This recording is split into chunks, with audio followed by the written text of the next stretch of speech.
কল্পনারও তো একটা সীমা থাকে, স্বপ্নেরও তো একটা শেষ থাকে। লিওনেল মেসি সেই কল্পনা আর স্বপ্নের শেষ সীমারেখাও ধুয়ে মুছে ফেলেছেন, এমন ভাবেই যে কল্পনারও এখন কল্পনা করতে হয়, স্বপ্নেরও এখন স্বপ্ন দেখতে হয়। What next for Lionel Messi? বিশ্বকাপে কেউ যখন কখনো ইতিহাসে দুইবার সেরা খেলোয়াড়ের পুরস্কার গোল্ডেন বল জেতেননি, লিওনেল মেসি এইবার সেটা জিততে যাচ্ছেন তৃতীয়বার শিওরলি।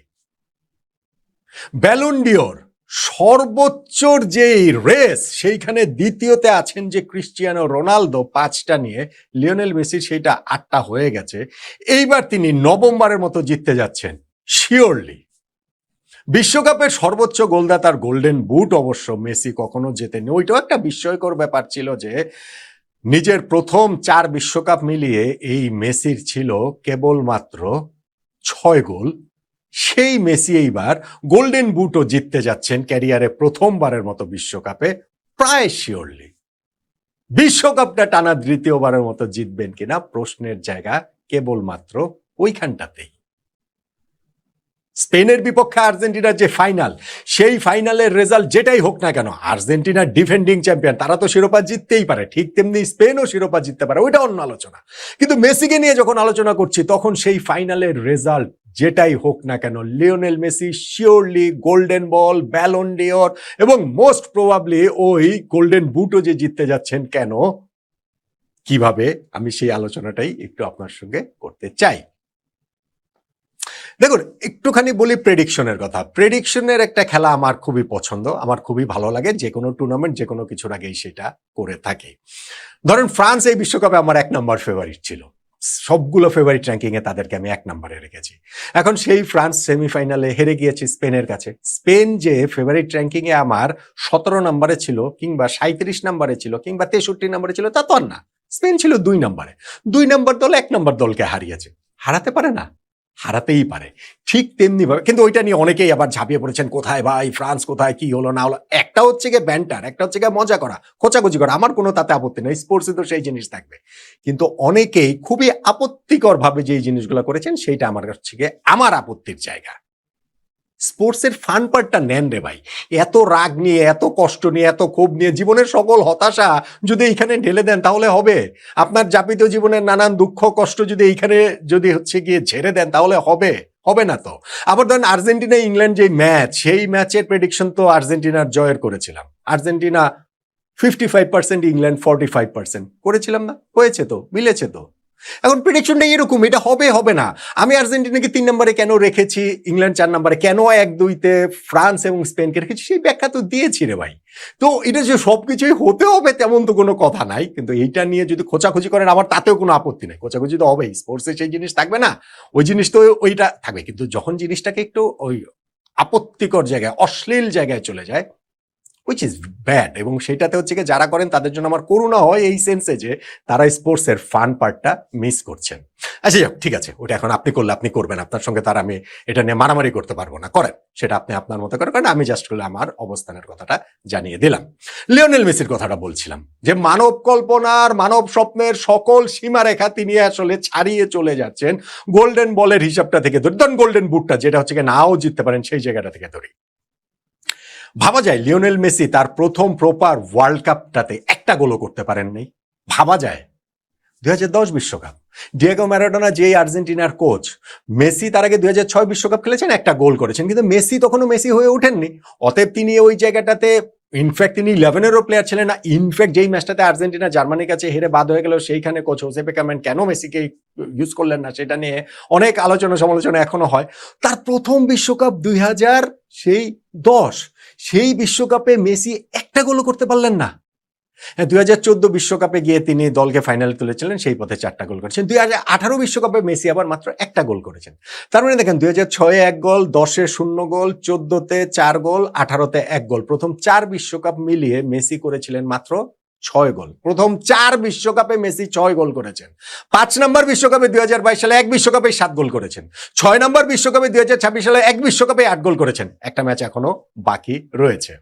ফলে গোল্ডেন বুটের রেসটাতে শুধু গতবারই তিনি ছিলেন, কিন্তু কিলিয়ান এমবাপ্পে ফাইনালেও এমবাপ্পে হ্যাটট্রিক করলেন, তিনি 8 গোল করলেন, ফলে গোল্ডেন বুটটা কিলিয়ান এমবাপ্পে জিতেছেন। মেসির অবশ্য তাতে মাইন্ড করার কথা না, কেননা গোল্ডেন বল জিতেছেন তিনি, বিশ্বকাপ জিতেছেন সবচেয়ে বড় কথা, ফলে ঠিক আছে। কিন্তু ওই যে গোল্ডেন বুটটা কখনো জিততে পারেননি বিশ্বকাপে, এইবার সেই আক্ষেপ গোছানোর সুযোগটা তার সামনে এসেছে।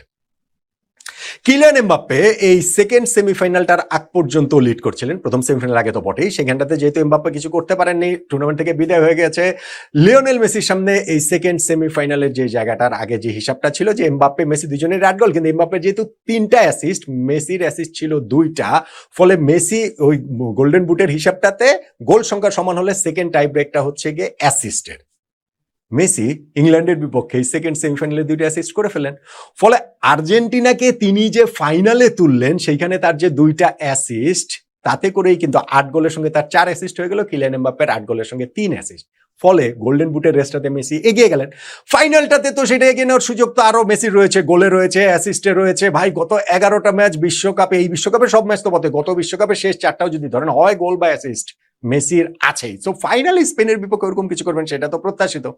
জানি না যে তৃতীয় স্থান নির্ধারণী ম্যাচটা তার ওরকম এমন কোনো কিছু না, কিলিয়ান এমবাপ্পে সেখানে খেলবেন কিনা, সেখানে তিনি কি করেন, বা জুড বেলিংহাম অথবা হ্যারি কেন তাদেরও 6 গোল করেছে, তারা আসলে রেসে ফেসে নাই, ওইটা খালি খালি বলার জন্য বলা।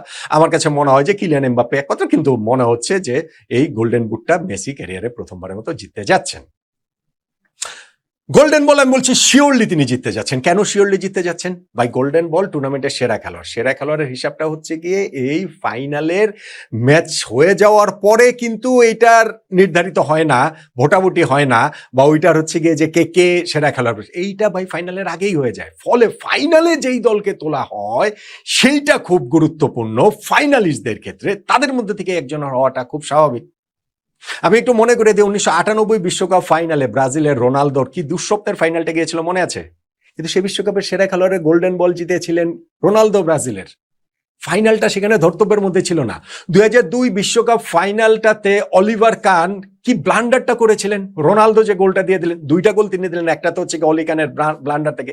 সেই বিশ্বকাপের সেরা খেলোয়াড় পুরস্কার গোল্ডেন বল অলিভার কান জিতেছিলেন, রোনালদো না। ফলে এই ফাইনালে তোলাটা হচ্ছে গিয়ে গুরুত্বপূর্ণ সবচেয়ে বেশি, যেহেতু এই রেসটাতে গোল্ডেন বলের মেসির সবচেয়ে প্রতিদ্বন্দ্বী ছিলেন কিলিয়ান এমবাপ্পে, দলকে ফাইনালে তুলতে পারেন নাই। ধরেন আউটসাইড চান্স ছিল হ্যারি কেইন কিংবা জুড বেলিংহামের, দলকে ফাইনালে তুলতে পারেন নাই। ফলে মেসি এইখানে গোল্ডেন বল জিততে যাচ্ছেন শিওরলি। স্পেনের কাকে ভাই গোল্ডেন বল দিবেন আমাকে বলেন তো দেখি, এই বিশ্বকাপের সেরা খেলোয়াড়ের পুরস্কার লামিন ইয়ামালকে দিবেন না? রদ্রিগো অসাধারণ একটা টুর্নামেন্ট কেটেছে, গোল্ডেন বল পাবেন? মেসির চেয়ে এগিয়ে থেকে পাবেন না। আপনি এইখানটাতে তাদের আর কে আছে, মানে স্পেনের এই দলটার মধ্যে ওয়ারজাবাল বলেন কিংবা হচ্ছে অসাধারণ সব প্লেয়ার রয়েছে, অসাধারণ সব পারফর্মার রয়েছে, উনাই সিমন এই যে এত মিনিট গোল কার নেই, পুরো ওয়ার্ল্ড কাপে মাত্র একটা গোল খেয়েছেন, সবই ঠিক আছে, কিন্তু সেরা খেলোয়াড়ের পুরস্কার গোল্ডেন বল কি তাদের কাউকে দেওয়া হবে না? সেটা লিওনেল মেসি পেতে যাচ্ছেন, শিওরলি পেতে যাচ্ছেন। এবং ব্যালন ডিওর, 8টা ব্যালন ডিওর যেটা হয়ে গেছে, 9 number Ballon d'Or Lionel Messi জিতবেন, এটা কে ভেবেছে? কেন এমএসএল এ খেলেন, মেজর লিগ সকারে খেলেন, ওইখানটার সাথে এগুলো তো গুরুত্বপূর্ণ, কিন্তু ওয়ার্ল্ড কাপ ইয়ারে ওয়ার্ল্ড কাপের চেয়ে গুরুত্বপূর্ণ কিছু নাই। এবং সেই ওয়ার্ল্ড কাপে এইবার লিওনেল মেসি যেই ফুটবলটা খেলছেন, মানব কল্পনার কথা আমি বলছিলাম না, স্বপ্নের কথা আমি বলছিলাম না ভাই, ভবিষ্যতে পৃথিবীতে লিওনেল মেসির চেয়েও আরো গ্রেট ফুটবলার আসতে পারেন। শেষ বলে কিছু নাই, স্পোর্টসে শেষ বলে অ্যাবসলিউটলি কিছু নাই, কিন্তু 39 বছর বয়সে ওয়ার্ল্ড কাপে এরকম পারফর্ম করা কেউ, এইটা বোধহয় আমরা আর দেখবো না। এইটা অ্যাবসার্ড, এটা আসলে হয় না, এটা হতে পারে না। এটা সকল রকম ব্যাখ্যা, সকল রকম যুক্তির ঊর্ধ্বে গিয়ে লিওনেল মেসি এই ফুটবলটা এই বিশ্বকাপে তিনি খেলছেন। ফলে ব্যালন ডিওরের যে রেসটা, আমার মনে হচ্ছে ফাইনালে যদি আর্জেন্টিনার জয়টা জিতলে তো কোনো কথাই নাই, আর্জেন্টিনা যদি ফাইনালে জিতে তাহলে ব্যালন ডিওর মেসি জিতে গেছেন, এটা নিয়ে আর আলোচনার বারে এরপরে যে বাকি অংশ, বছরের বাকি অংশ যে সব আলোচনা শুনবেন, সেই সকল আলোচনা হবে হচ্ছে গিয়ে সেকেন্ড কে হবে সেটা নিয়ে। ব্যালন ডিওর মেসি জিতে গেছেন সেটা নিশ্চিত। এমন কি আর্জেন্টিনা যদি ফাইনাল হারে তাহলে আমার মনে হয় যে ব্যালন ডিওর জয়ের চান্স লিওনেল মেসির প্রবলভাবেই থাকবে। 39 বছর বয়সে তার যে ইম্প্যাক্ট, এই যে সেমিফাইনাল পর্যন্ত 8 গোল 4 অ্যাসিস্ট, ফাইনালটা তো বাকিই রয়েছে। ফলে আমি 9 নাম্বার ব্যালন ডিওরও দেখছি যে লোডিং, ওইটাও লিওনেল মেসির ক্ষেত্রে আসছে। কিন্তু মেসির কাছে যদি জিজ্ঞাসা করেন যে ভাই এই 9 number Ballon d'Or, 1 number golden boot, 3 number golden ball, এই সব কিছু সোয়াপ করতে পারে লিওনেল মেসিকে বললে একটা জিনিস দিয়েই, বিশ্বকাপ, শিরোপা, আবারও বিশ্বকাপ, দ্বিতীয়বারের মতো বিশ্বকাপ। এইগুলা হচ্ছে গিয়ে আসবে আসবে, না আসলে নাই, কিন্তু বিশ্বকাপ এর চেয়ে বড় কোনো কিছু আর হয় না। লিওনেল মেসি তাই সবকিছুর বিনিময় করতে হবে না, কারণ এই সবকিছু ওই জন্যই আরো আসাটা সহজ হয়ে যাবে লিওনেল মেসির পারফরমেন্সে। ফাইনালে তাই মেসির কাছ থেকে গত ফাইনালে মনে আছে কিলিয়ান এমবাপ্পে কিরকম একটা টক্কর দিয়েছিলেন, কিন্তু শেষ পর্যন্ত তার মেসির সঙ্গে পারেননি। এইবারও স্পেন অনেক কিছু তাদের ফুটবল দিয়ে আর্জেন্টিনার সঙ্গে টক্কর দিতে চাইবে, ওভারঅল টক্কর দিতে চাইবে, ইন্ডিভিজুয়ালি না হলেও টিম ওয়াইজ টক্কর দিতে চাইবে, পুরো টিম ভার্সেস মেসি হয়ে যাবে। কিন্তু শেষ পর্যন্ত লিওনেল মেসি সেকেন্ড বিশ্বকাপটা জেতার জন্য, আরো একবার সেই শিরোপাটা স্পর্শ করার জন্য তিনি মুখিয়ে থাকবেন, যেটা আর্জেন্টিনার ফুটবল ইতিহাসে একজন মাত্র করতে পেরেছেন, দানিয়েল পেসারোলা। ৭৮ বিশ্বকাপের ক্যাপ্টেন ছিলেন, ৮৬ বিশ্বকাপ টিমটাতে তিনি ছিলেন, কিন্তু খেলেন নাই কোনো ম্যাচ অসুস্থতার কারণে। ওইটা ওরকম ইতিহাস আলোচিতও না। কিন্তু লিওনেল মেসি একেবারে দলের প্রাণ ভ্রমরা হয়ে ২০২২ বিশ্বকাপ যে জিতিয়েছেন, ২০২৬ বিশ্বকাপেও তিনি একেবারে সেন্টারেই রয়েছেন, এবং সেই বিশ্বকাপটা লিওনেল মেসি জেতার জন্য তিনি তার সর্বস্বটা নিংড়ে দিয়ে চেষ্টাটা করবেনই। আর যদি সেটা জিততে পারেন তাহলে তো নবম ব্যালন ডিওর, তৃতীয় গোল্ডেন বল, প্রথম গোল্ডেন বুট সবই চলে আসবে মেসির কাছে। মেসির ফুটবল থেকে বিদায় হবে কিনা আমরা জানি না, যে এইটাই কি বিদায় কিনা, কিন্তু এই শেষ বয়সে এসে তিনি যা করছেন সেইটা আসলে সকল মানব কল্পনা, সকল স্বপ্নের সীমারেখা ছাড়িয়ে যাওয়া লিওনেল মেসির এই অর্জন, সেইটা কি একেবারে টইটম্বুর পূর্ণতা পেয়ে যাবে যদি তিনি বিশ্বকাপটা জিততে পারেন আবার আরেকবার, দ্বিতীয়বার। পারবেন না লিওনেল মেসি? পারবেন তো লিওনেল মেসি?